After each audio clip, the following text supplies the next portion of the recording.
नमस्कार, आदाब, सत श्री अकाल, जय भीम, जोहार। मेरा नाम है नवीन कुमार। जीएसटी याद है आपको? दुनिया के इतिहास में पहला मौका था जब टैक्स वसूलने का जश्न मनाया गया था, संसद को सजाया गया था। लेकिन उससे भी ज्यादा याद करने की जरूरत है सीएजी को, जिसे संक्षेप में कैग कहते हैं। सीएजी की ही रिपोर्ट थी कि मनमोहन सिंह की सरकार ने तमाम घोटालों में सरकारी खजानों को लाखों करोड़ रुपए का चूना लगाया। बीजेपी से ले उड़ी थी। अन्ना हजारे अनशन पर बैठ गए थे, रामदेव अलग लीला कर रहे थे। यह अलग बात है कि सुप्रीम कोर्ट ने सभी मंत्रियों को, सभी नेताओं को, सबको इन मामलों में बाइज्जत बरी कर दिया और कहा कि 2G घोटाले का पूरा आरोप ही बकवास है और यह चिंदी से ज्यादा कुछ नहीं है। मैं आज इसलिए यह बात कह रहा हूं कि उसी सीएजी ने जीएसटी की रकम में 47,272 करोड़ रुपए की हेराफेरी का मामला पकड़ा है। तो पूरी मीडिया में अद्भुत किस्म की शांति छाई हुई है, क्योंकि अंगुली बीजेपी पर उठी है, उसके ईष्ट देव की नीयत पर उठी है। यह तो आप जानते ही होंगे कि जीएसटी में राज्यों का हजारों करोड़ रुपया केंद्र सरकार पर बकाया है। अगर केंद्र सरकार के ही आंकड़े को मान लें तो 97,000 करोड़ रुपया कम से कम। ममता बनर्जी तो इस पर आर पार की जंग का ऐलान कर चुकी हैं। बताएंगे इसका पूरा खेल, मीडिया की चुप्पी की वजह, वित्त मंत्री का झूठ और मोदी सरकार में उड़ी नियमों की धज्जी की दास्तान। लेकिन पहले मुद्दे को समझ लीजिए। 2019-20 में 690 करोड़ रुपया तो अकेले राजस्थान सरकार का जीएसटी में हिस्सा बकाया था। 2020-21 के शुरुआती 4 महीने का ही 6,300 करोड़ रुपया बकाया हो चुका है। जब इसकी मांग तेज हुई तो सरकार ने हाथ खड़े कर दिए, कहा एक मुश्त रकम जारी करना हमारे लिए संभव नहीं है, हमारे पास पैसा नहीं है। तो राज्य सरकारों ने कहा कि हम और भार उठाने में सक्षम नहीं हैं, आप कंसोलिडेटेड फंड से पैसा दे दीजिए। इस पर वित्त मंत्री निर्मला सीतारमण ने संसद में जो जवाब दिया वो गौर करने लायक है।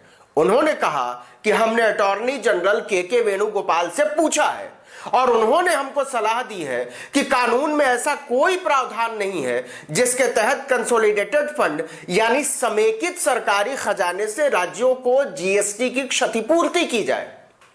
अब आइए सरकार की हेराफेरी पर, और यह हेराफेरी वाली बात मेरी नहीं है, भारत के नियंत्रक एवं महालेखा परीक्षक यानी सीएजी की है। कैग ने पाया है कि मोदी सरकार ने खुद ही कंसोलिडेटेड फंड वाले कानून को नहीं माना। सीएजी का कहना है कि मोदी सरकार ने कानून का उल्लंघन करते हुए साल 2017-18 और 18-19 के दौरान जीएसटी मुआवजा उपकर यानी सेस को सीएफआई में ही रोके रखा, सरकारी खजाने में, और इस पैसे को दूसरे कामों में उड़ाया। इंडियन एक्सप्रेस अखबार ने सीएजी के हवाले से लिखा है कि सेस संग्रह और जीएसटी क्षतिपूर्ति उपकर निधि में इसके हस्तांतरण को लेकर विवरण 8, 9 और 13 में जो जानकारी सरकार ने दी है, हमने उसका ऑडिट कराया है, सीएजी ने लिखा है। और इससे पता चलता है कि 2017-18 और 18-19 के दौरान 47,272 करोड़ रुपए को जीएसटी क्षतिपूर्ति से संग्रह कोष में डाला ही नहीं गया। सीएजी ने इतना ही नहीं कहा है, उसने आगे कहा है कि मोदी सरकार का यह काम सीधे सीधे जीएसटी मुआवजा उपकर अधिनियम 2017 का उल्लंघन था, मतलब इसके खिलाफ था। अब देखिए यह कानून कहता क्या है। इस कानून के तहत पूरे साल के दौरान जो सेस जमा होता है उसको जीएसटी क्षतिपूर्ति उपकर यानी सेस निधि में डालना होता है। यह पब्लिक अकाउंट का हिस्सा है। इसका उपयोग राज्यों को राजस्व के नुकसान की भरपाई के लिए किया जाना चाहिए 5 साल तक, यह नियम है।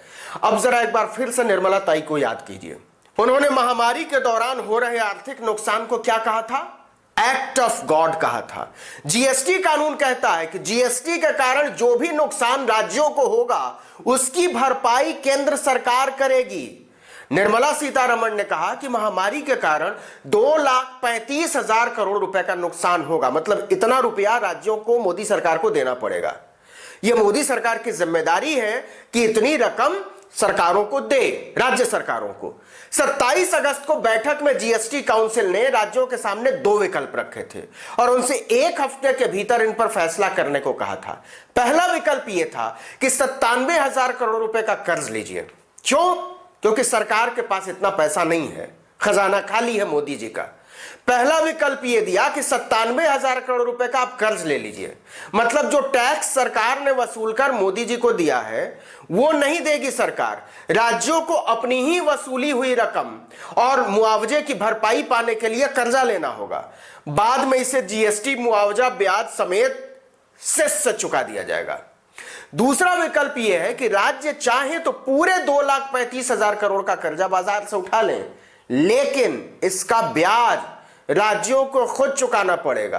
पैसा नहीं देंगे मोदी जी और ब्याज चुकाएंगी राज्य सरकारें। पंजाब और दिल्ली ने तो तुरंत कह दिया कि ऐसा हम तो नहीं करेंगे, केंद्र सरकार अपने खजाने से हमारे नुकसान की भरपाई करे। निर्मला सीतारमण ने अटॉर्नी जनरल के वेणुगोपाल का हवाला देते हुए कहा कि केंद्र सरकार के अपने खजाने से या अपने खाते में कर्ज लेकर यह भरपाई नहीं कर सकती। अब जरा जीएसटी के लिहाज से मोदी सरकार की माली हालत को समझिए। 2020 की पहली तिमाही में सरकार सिर्फ 1,85,000 करोड़ रुपए ही जीएसटी के तहत वसूल कर पाई थी, जबकि पिछले वित्तीय वर्ष की इसी तिमाही में 3,14,000 करोड़ रुपए की वसूली हुई थी, दोगुने से भी ज्यादा। अर्थशास्त्री मानते हैं कि जीएसटी की वसूली में और भी गिरावट होगी। मजे की बात यह है कि जीएसटी पर मोदी सरकार को अपनी ही राज्य सरकारों को भी समझाना भारी पड़ रहा है। पंजाब के वित्त मंत्री मनप्रीत बादल ने कहा कि अगर राज्यों को उनका जीएसटी का मुआवजा नहीं मिलता है तो इसे राज्यों के साथ छल, फरेब, धोखे के रूप में देखा जाएगा और हम इसको मंजूर नहीं करेंगे। सोनिया गांधी ने कहा कि 11 अगस्त को वित्त मामलों पर संसद की स्टैंडिंग कमेटी के सामने भारत के वित्त सचिव का बयान बहुत दुर्भाग्यपूर्ण था। कहा क्या था? केंद्र इस स्थिति में नहीं है कि राज्यों को जीएसटी का मुआवजा दे सके, तो कानून क्यों बनाया था? जबकि केंद्र सरकार को जीएसटी का 14% राज्यों को बतौर मुआवजा देना था। बिहार के उप मुख्यमंत्री सुशील मोदी तक ने स्पष्ट कर दिया कि सरकार को जीएसटी का मुआवजा राज्यों को देना ही चाहिए, चाहे इसके लिए उसे कर्जा क्यों न लेना पड़े। सुशील मोदी का कहना था कि सर जी, बिहार के राजस्व का 76% तो केंद्र से आता है, हम कहां से लाएंगे पैसा। कांग्रेस का कहना है कि महामारी के कारण राज्यों को लगभग 6 लाख करोड़ रुपए के राजस्व का नुकसान हुआ है और केंद्र सरकार को इसका मुआवजा देना चाहिए। जीएसटी कानून के तहत राज्यों को इस व्यवस्था के लागू होने के कारण राजस्व में होने वाले किसी भी कमी, नुकसान को पहले 5 साल तक पूरा करने की गारंटी केंद्र सरकार ने ली है, मोदी जी ने ली है। जीएसटी 1 जुलाई 2017 से लागू हुआ था और राजस्व में कमी का आकलन राज्यों के जीएसटी संग्रह में आधार वर्ष 2015-16 के तहत 14% सालाना वृद्धि को आधार बनाकर किया जाता है, मतलब 2022 तक भरपाई करनी पड़ेगी। इसी के कारण केंद्र ने 2019-20 में जीएसटी क्षतिपूर्ति मद में 1,65,000 करोड़ रुपए जारी किए थे, जबकि वसूली केवल 95,444 करोड़ रुपए की हुई थी। अब एक बार फिर से सीएजी पर आइए।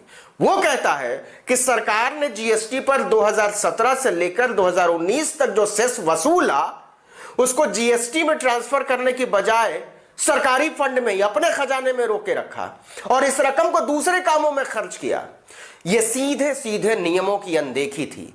सीएजी ने लिखा है कि 47,000 करोड़ की राशि को जीएसटी में दिखाने की बजाय सरकार की कमाई में दिखाया गया, जिससे मोदी सरकार वित्तीय घाटे को कम दिखा सके, जनता की आंखों से बचा सके। सीएजी रिपोर्ट के मुताबिक वित्त वर्ष 2018-19 में बजट में 90,000 करोड़ रुपए जीएसटी फंड में ट्रांसफर करने और इतनी ही राशि राज्यों को क्षतिपूर्ति के रूप में देने का प्रावधान किया गया था, जबकि इस दौरान सरकार ने 95,000 करोड़ रुपए जीएसटी सेस के रूप में वसूला था। लेकिन राजस्व विभाग ने इसमें से सिर्फ 54,275 करोड़ रुपए ही जीएसटी फंड में ट्रांसफर किया।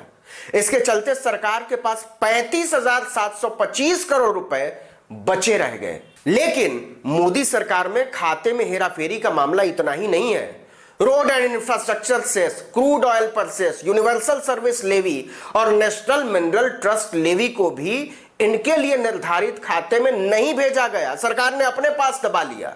सोचिए, कैग ने बताया है कि 2018-19 में 35 सेस के तहत 2,74,592 करोड़ रुपए मोदी सरकार ने वसूले और उनके खाते में भेजे केवल 1,64,322 करोड़। मतलब 1,10,000 करोड़ रुपया मोदी सरकार ने दबा लिया और उसे अपने हिसाब से खर्च किया। इस 1,10,000 करोड़ रुपए के खाते में हेराफेरी पर अखबार वाले, टीवी वाले सब संत हो गए हैं।